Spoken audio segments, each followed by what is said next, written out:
Selamat malam Bapak Ibu Saudara yang dikasihi Tuhan Yesus Kristus.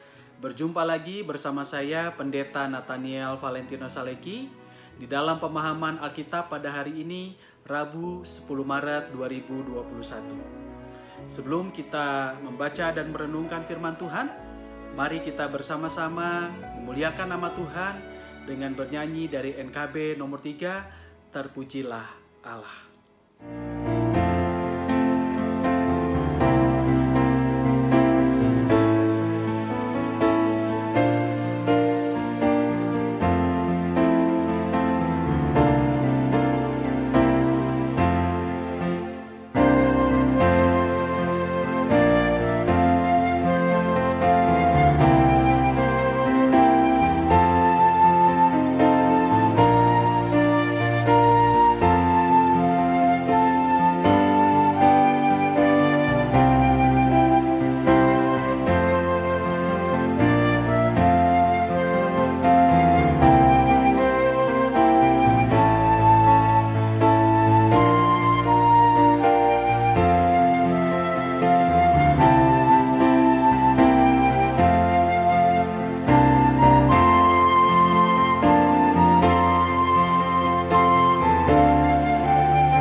Saudara terkasih, mari kita bersatu di dalam doa.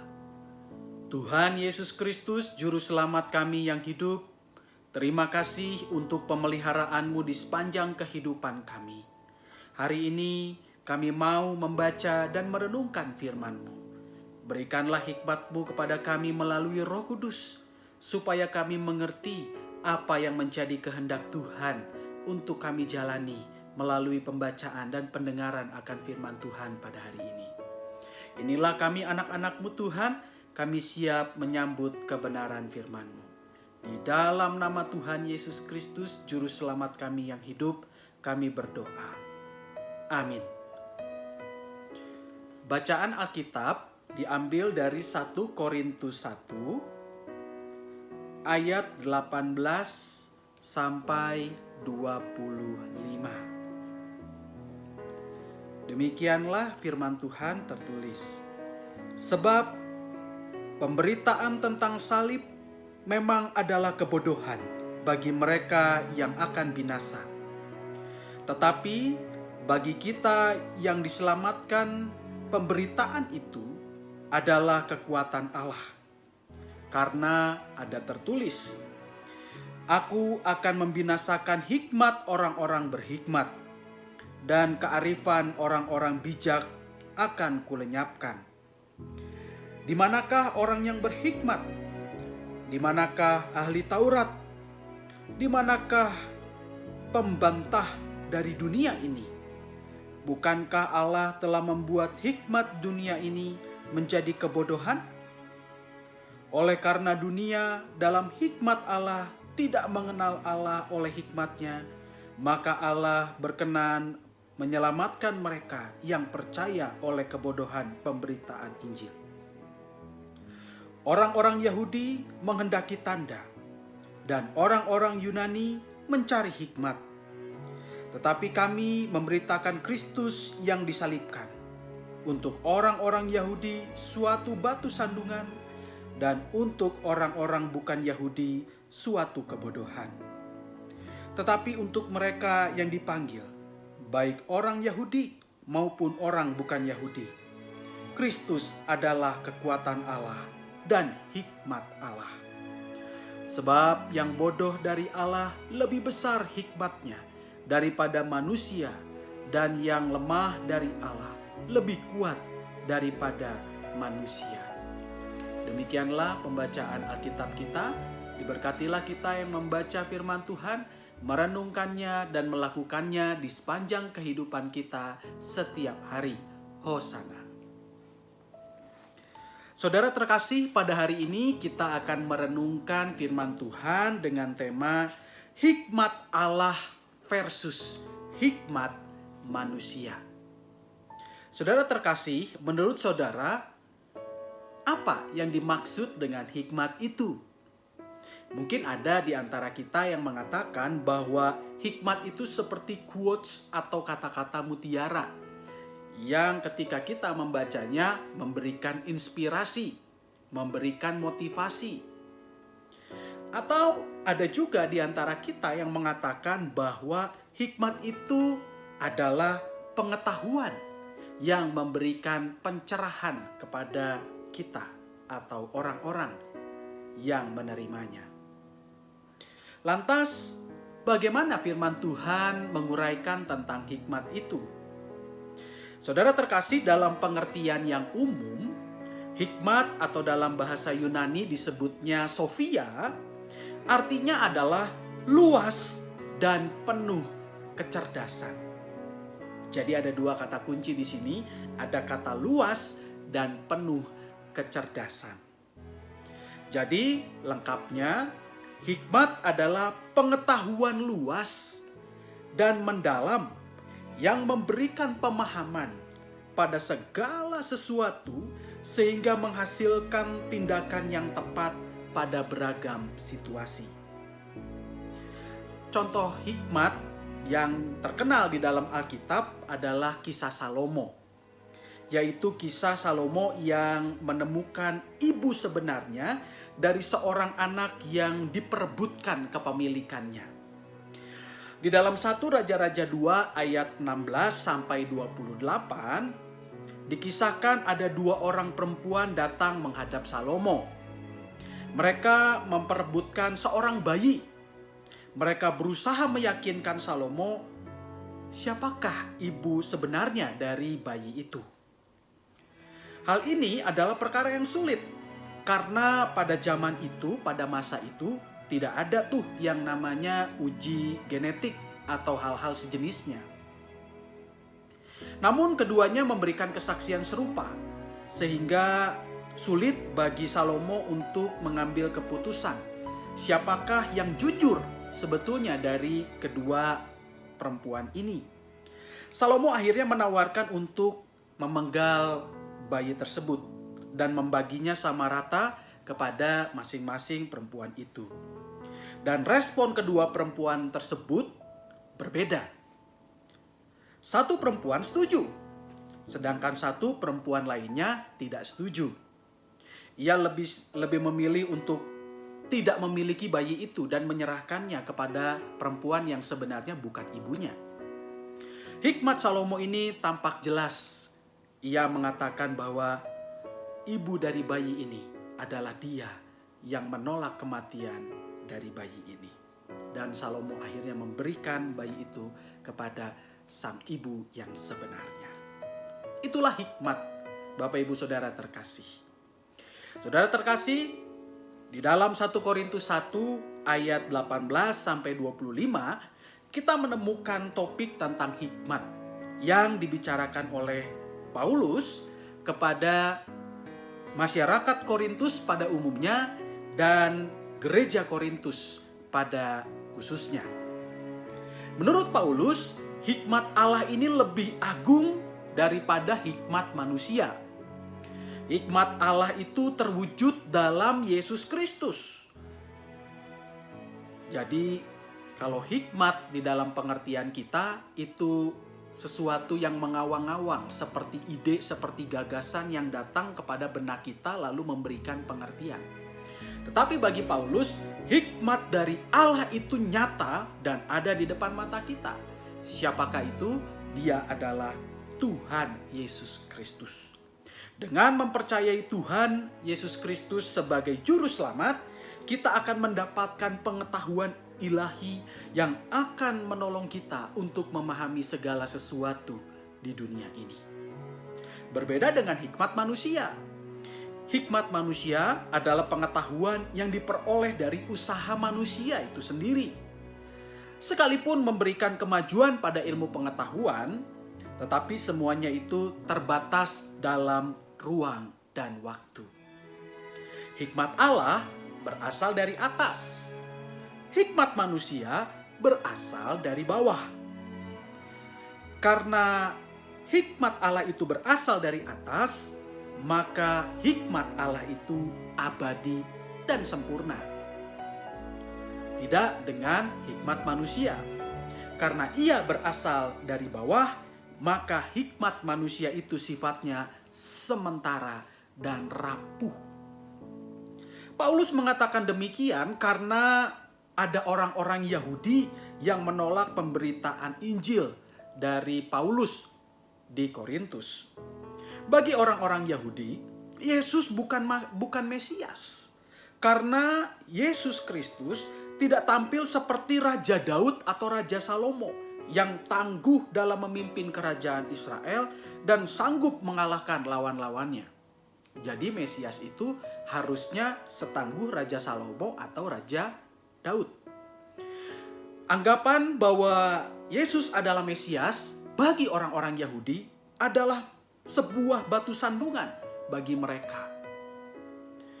Bukan hanya orang-orang Yahudi saja yang menolak pemberitaan Injil dari Paulus. Orang-orang Yunani juga turut menolak Yesus Kristus itu sebagai juru selamat. Bagi mereka, tidak masuk akal jika Yesus itu disebut juru selamat karena ia mati di kayu salib. Hukuman yang paling hina dan keji pada saat itu. Jika Yesus adalah juru selamat, harusnya ia bisa menghasilkan prestasi besar seperti Kaisar Agustus dengan kebijakan politiknya yang disebut dengan Pax Romana. Yaitu sebuah periode panjang yang relatif damai dan minim ekspansi kekuatan militer Romawi. Barulah mereka percaya bahwa Tuhan Yesus bisa disebut sebagai juru selamat. Mendengar itu, Paulus mengatakan bahwa jika orang Yahudi dan orang Yunani menganggap Yesus bodoh, ingatlah bahwa Yesus adalah Anak Allah. Yang bodoh dari Allah sesungguhnya adalah yang paling pandai di antara manusia. Yang paling lemah dari Allah sesungguhnya adalah yang paling kuat di antara manusia. Jadi menurut Paulus, Allah itu besar. Sebagian kecil dari diri Allah yang dipandang sebagai kebodohan dan kelemahan justru adalah yang paling pandai dan yang paling kuat di antara manusia. Ilustrasi sederhananya seperti ini. Kita berandai-andai atau berimajinasi. Allah itu ibarat koki pembuat kue. Dan Allah mengikuti kompetisi membuat kue. Dalam sebuah kontes kue, semua koki diwajibkan untuk membuat kue terbaik mereka dan menyerahkannya kepada juri untuk dinilai. Allah hanya membuat kue kecil, cupcake, yang minim dekorasi. Sedangkan koki-koki lainnya membuat kue yang besar-besar ukurannya dan disertai dengan dekorasi yang menawan. Saat juri mencicipi kue-kue tart itu, berhentilah juri ini di kue tart yang dibuat oleh Allah. Ketika ia mencicipinya, kue yang kecil ini, cupcake ini, ia merasakan kenikmatan luar biasa di lidahnya. Sekalipun kecil dan nampak kurang menarik, rasa kue ini bisa membuat orang ketagihan. Berbeda dengan kue-kue dari koki lainnya, rasanya rata-rata sama. Nah, Bapak Ibu Saudara, kue kecil atau cupcake yang dibuat oleh Allah ini adalah Yesus Kristus, anaknya sendiri, yang dipandang bodoh dan lemah, tetapi pada kenyataannya lebih pandai dan kuat di antara semua manusia. Jadi, apa yang bisa kita renungkan dari firman Tuhan pada hari ini? Tentu ada banyak hal, tetapi setidaknya ada 3 hal yang bisa kita renungkan dari teks 1 Korintus 1 ayat 18 sampai 25 hari ini. Yang pertama adalah, sebagai manusia kita perlu memiliki keterbukaan untuk mendengar dan memahami hal-hal baru. Kalau kita lihat, Paulus itu datang ke Korintus, orang-orang Yahudi dan orang-orang Yunani itu udah pasang tembok, ogah ngedengerin. Mereka punya prinsip, mereka punya pegangan. Ketika berargumentasi, mereka tetap kekeh dan tidak mau mendengarkan atau setidaknya membiarkan Paulus untuk menceritakan pandangannya sehingga mereka memperoleh pemahaman yang utuh. Saudaraku, inilah yang menjadi peringatan dan juga pengingat bagi kita. Marilah kita memiliki keterbukaan, memiliki kesediaan untuk mendengar, supaya kehidupan kita semakin ditingkatkan kualitasnya. Bapak Ibu Saudara yang terkasih di dalam Tuhan Yesus Kristus, seperti yang kita tahu, Gereja Reformasi itu memiliki sebuah moto, yaitu Ecclesia Reformata Semper Reformanda Secundum Verbum Dei, yang berarti gereja yang telah terreformasi harus terus bereformasi sesuai dengan firman Tuhan. Singkatnya, Gereja Reformasi selalu memiliki semangat untuk pembaruan diri agar semakin sesuai dengan Alkitab, sesuai dengan firman Tuhan. Semangat Gereja Reformasi inilah yang dihidupi oleh GKI di sepanjang perjalanan hidupnya sebagai gereja di Indonesia. GKI selalu membuka diri untuk mengalami pembaruan-pembaruan. Seperti yang kita tahu bersama, saudaraku. Sebelum memakai nama Gereja Kristen Indonesia pada tahun 1950, GKI dikenal dengan nama Tionghoa Kitokahwe, yaitu Gereja Kristen yang berbahasa Hokkien. Perubahan nama ini menunjukkan kesadaran GKI untuk dapat menjalankan misi dan panggilannya secara nasional. Tidak lagi terikat pada suku tertentu saja. GKI tidak hanya melakukan perubahan-perubahan sebatas nama. GKI juga melakukan perubahan-perubahan soal penataan gereja dengan lahirnya tata gereja dan tata laksana GKI, pembaruan liturgi, pembaruan ajaran, dan aspek-aspek lainnya. Perubahan ini dilakukan oleh GKI bukan dengan serampangan dan asal trendy saja, tetapi karena GKI terus menghayati kebenaran firman Tuhan yang tertulis di dalam Alkitab dan terbuka untuk mengalami perubahan-perubahan sesuai dengan maksud Allah. Saya yakin dan percaya, andai kata masyarakat Korintus, orang-orang Yahudi dan orang-orang Yunani mau mendengarkan Paulus dan mau belajar dari Paulus dengan perspektifnya yang ditawarkan olehnya tentang Injil, pastilah perubahan-perubahan besar itu terjadi di kota Korintus. Tetapi sayang, mereka sampai akhir tidak juga menerima Injil itu.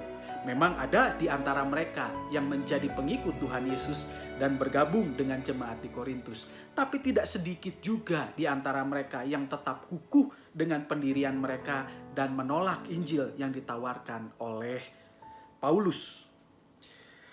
Kalau kita mau hidup sebagai orang-orang Kristen yang mengikuti Tuhan Yesus Kristus, tentu kita diingatkan oleh Tuhan Yesus Kristus untuk berani membuka diri kita, melihat segala hal yang baru. Dan dari sana kita akan semakin mengerti apa yang menjadi kehendak Tuhan bagi gerejanya dan bagi dunia ini. Tentu ada banyak hal yang bisa mengancam kehidupan iman kita. Tetapi ketika kita sudah dibaptis oleh Tuhan, menerima Tuhan sebagai juru selamat, kita didampingi dan dipimpin serta disertai oleh Roh Kudus. Jadi Roh Kuduslah yang menolong kita untuk bisa berhadapan dengan segala sesuatu yang mungkin bisa mengancam keimanan kita. Tetapi pesannya di sini adalah mari kita belajar untuk membuka diri, mendengar sebanyak mungkin, memahami seluas-luasnya agar kita tahu apa yang menjadi kehendak Tuhan bagi kita semuanya. Pelajaran yang kedua adalah kita perlu menguasai diri kita agar tidak menjadi orang-orang yang merasa paling tahu dan paling benar seperti orang-orang Yahudi. Mereka merasa paling tahu dan paling mengenal Mesias itu seperti apa. Jangan seperti orang-orang Yunani yang merasa paling tahu seperti apakah yang disebut dengan juru selamat itu. Kita mesti melatih diri kita rendah hati dan rendah diri di hadapan Tuhan. Ingatlah Mazmur 8 ayat 4-5 begini. Jika aku melihat langitmu, buatan jarimu, bulan dan bintang-bintang yang kau tempatkan, apakah manusia sehingga engkau mengingatnya? Apakah anak manusia sehingga engkau mengindahkannya? Mazmur 8 ayat 4-5 ini mau mengatakan kepada kita bahwa ciptaan Tuhan itu sungguh luar biasa, besar. Dan kita adalah makhluk hidup yang kecil di antara ciptaan Tuhan yang besar itu. Di antara langit, di antara bintang-bintang kita ini kecil. Tidak ada apa-apanya.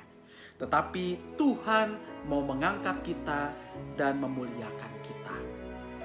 Nah, oleh karena itu marilah kita belajar untuk terus rendah hati dan rendah diri di hadapan Tuhan. Sekalipun kita memiliki pengetahuan-pengetahuan yang baik, sekalipun kita memegang prinsip-prinsip yang benar, tetaplah kita memposisikan diri kita bahwa kita ini adalah orang yang selalu kosong di hadapan Tuhan dan selalu rindu untuk diisi oleh Tuhan. Dan dengan demikian kita bisa menempatkan diri di hadapan sesama kita dengan lebih arif, lebih bijaksana. Pelajaran yang terakhir atau pelajaran yang ketiga adalah ingatlah Bapak Ibu Saudara bahwa hikmat manusia seberapapun menawannya adalah entitas yang sementara dan rapuh. Oleh karena itu hikmat manusia mesti berdampingan dengan hikmat Allah yang kekal dan sempurna. Sekalipun tema pada hari ini ada kata versusnya atau melawannya, ya, antara hikmat Allah dengan hikmat manusia, tetapi pada praktiknya hikmat manusia dan hikmat Allah mesti berjalan beriringan, bersamaan, berkelindan seperti tali yang berpilit. Tidak bisa kita hanya mengandalkan hikmat manusia saja. Kita akan tersesat, kita akan merasa buntu. Tidak bisa kita hanya mengandalkan hikmat Allah saja, karena kita masih tinggal di dunia. Allah selalu menunjukkan kasih-Nya di dunia. Jadi hikmat Allah itu mesti juga berkelindan dengan hikmat manusia. Saudaraku, itulah yang bisa kita renungkan bersama-sama melalui pemahaman Alkitab pada hari ini. Kiranya Tuhan bisa menyertai kita supaya kita menjadi pengikut Tuhan Yesus yang berhikmat, dalam pengertian menjadi pengikut Tuhan Yesus yang terus percaya kepada Tuhan Yesus sebagai penuntun dan pembimbing perjalanan hidup kita setiap hari. Tuhan memberkati kita. Amin.